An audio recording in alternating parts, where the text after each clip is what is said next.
What's up, guys? Balloon Duelist here, and it's been a while. It's been over a year since my last video, and over a year since I have last played Yu-Gi-Oh! In general. Uh, this isn't to say that I hate Yu-Gi-Oh! Or that I'll never come back to it, but it's for the viewers. I wouldn't expect any new Yu-Gi-Oh! Content from this channel in the distant future. I enjoyed my time that I spent playing Yu-Gi-Oh! With friends and getting to know people through the card game that we love so much. But to be entirely honest, I haven't felt the drive to play this game since the banning of Prank Kids Meow Meow Mew way back in May of 2022. As some of you know, Prank Kids are by far my favorite deck I have ever played. Uh, I've I've even played the deck since it first released back in Hidden Summoners. I love the convoluted lines that the deck had, the hidden utility that some of the extra deck cards like Weather Washer stopping your opponent's effects during battle phase, or Bow Wow Bark protecting your Prank Kid the turn you tribute it, or even just boosting a Prank Kid for 1,000. And it can't forget Rocket Ride halving his attack to attack directly. Like even the Prank Kids in the main deck had their moments, like Dropsies and Lampsies being able to gain and burn your opponent for life respectively. Uh, Being able to even set yourself 2,500 life above your opponent just by fusing the two together into a Rocket Ride and attacking directly. In time, it felt amazing to do that. In addition to Mew turning any Prank Kid into a full combo, it just allowed the deck to be do its thing consistently. But perhaps it was a bit too consistent, as other decks, such as Adamancipator, was also able to run small packages of 3 Roxies and 1 Dropsies to get a free Link 3 material on board, as well as getting a Wonder Monster Engrave to fuel their Dragite. Trinkets had the benefit of the Adventure Engine as well. It started their turn being able to set up a free negate with a Wandering Griffin Rider, allowing you to protect yourself from interaction that your opponent may have had to interfere with your combo. By no means am I saying the Mew ban was wrong, like in any way. In fact, when it happened, I found myself agreeing with its departure from the game. I agreed that this card was really strong and the deck needed to be hit some way. But after Mew was banned, I found myself trying to find decks to replicate the fun of juggling, the juggling card play style that Prank Kids had. I played not Adamancipator, sorry, Appliancer, knowing that they were awful and very restrictive in their play style, but it was fun to play for a short period of time. Then I moved to Marincess, which was the most successful deck that I found of fulfilling the same feeling that Prank Kids had, where we're juggling all your small creatures into big abominations. Then after a bit, I settled on playing Branded. It's a deck that I can't really give too much input on, as I quit playing Yu-Gi-Oh! Shortly after. The main problem I had wasn't that I didn't want to pay the sorry. The main problem I had was that I didn't want to pay to play any of the meta decks, as I knew down the line they would have a few key pieces banned, which stopped you from playing the deck entirely. This caused me to fall into a state of playing the game but not enjoying what I was playing. I needed a break from Yu-Gi-Oh for a bit. A few of my friends found themselves enjoying Magic the Gathering's Commander format and told me to give it a try, so I did. At first, I didn't like the thought of 100-card singleton format, as I was a competitive Yu-Gi-Oh player. After all, the name of the game was consistency, doing the best thing you can, the most consistently that you can. But after a bit, I found myself entranced by the competitive side of Commander, known as CEDH, where the decks were optimized to be as consistent as possible and just did genuinely powerful things. In addition to the Commander format, in addition to that, the Commander format rarely got any bans. Like maybe getting one every 2 or so, like 1 or 2 few years. Like even now, as of recent, we had 4 cards banned, being Mana Crypt, Dockside Extortionist, Jeweled Lotus, and Nadu, Winged Wisdom. They were all banned literally like 2 weeks ago. The last ban list we received prior to this was way back in 2020, where Lutri and Flash were banned. But it started off into Magic with the Yu-Gi-Oh mindset of not getting attached to cards because they would be banned eventually. But after I learned that Commander rarely got bans, I found myself hard focusing on Commander. And I found myself building and enjoying a lot of decks.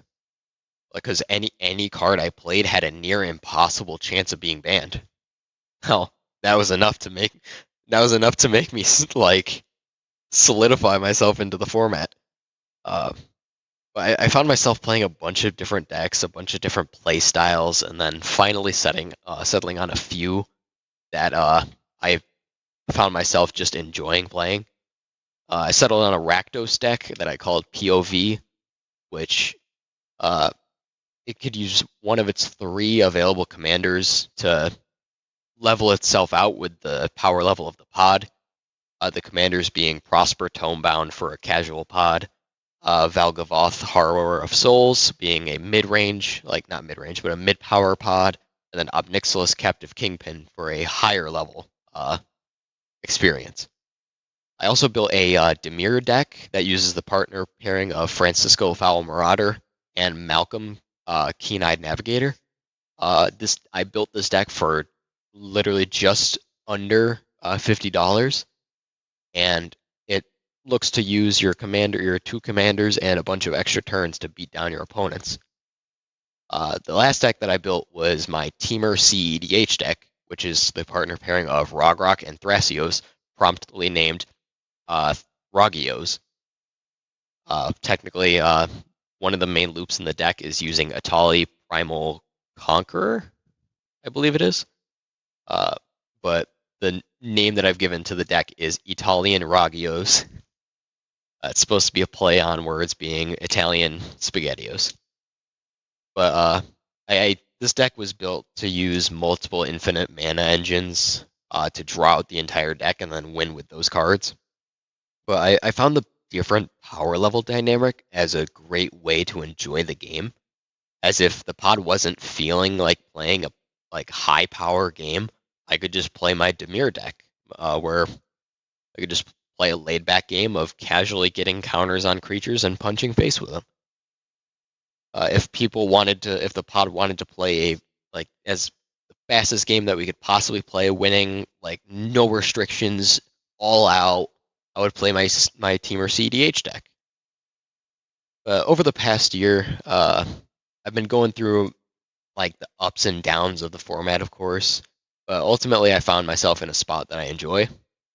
I even found myself playing a bit of 60-card constructed formats, being Modern and Pauper. I enjoyed those as well. But overall, I think the thing that mainly solidified my enjoyment of Magic in general is the interaction. Both the interaction of players and the interaction in game. The interaction of players is amazing. There's 2 different dynamics that you can get.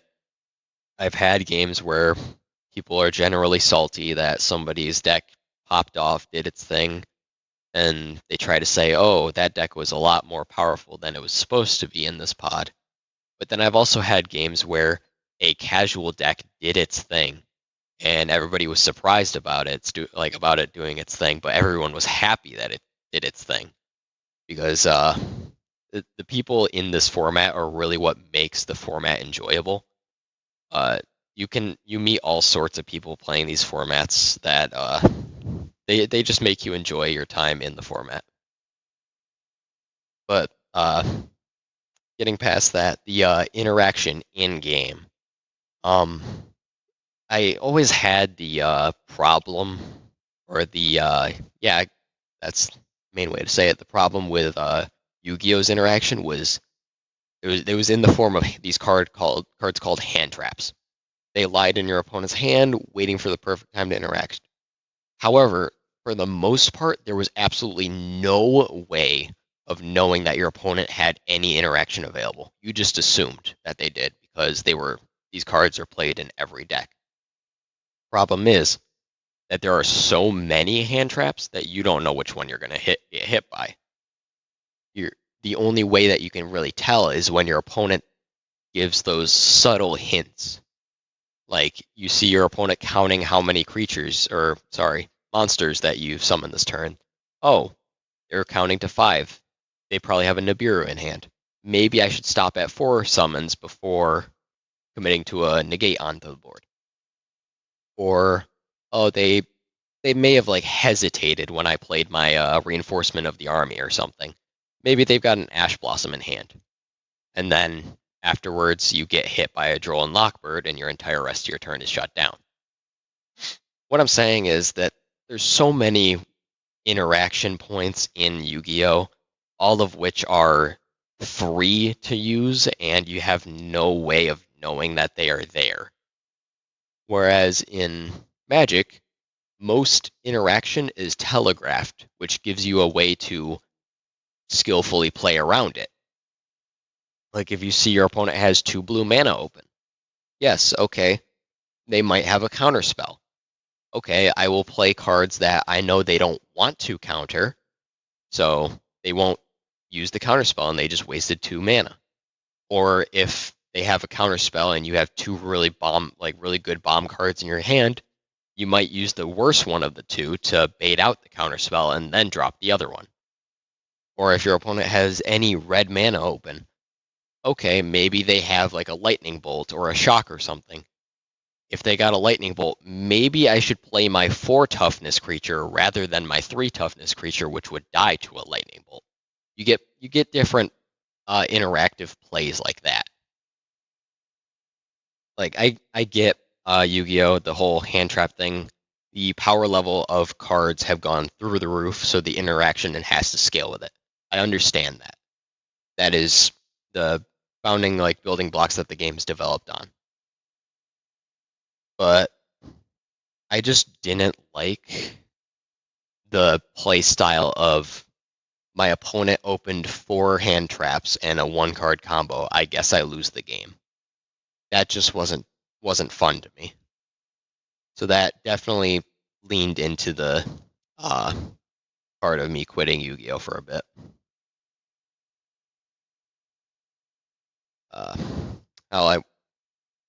So I just wanted to get this video out to tell you guys that I'm not going to be doing Yu-Gi-Oh! Videos for a while. Probably not for a long time. But I'm going to be gearing my channel more towards Magic Magic content. I will be trying to post videos every other week, sometimes every week.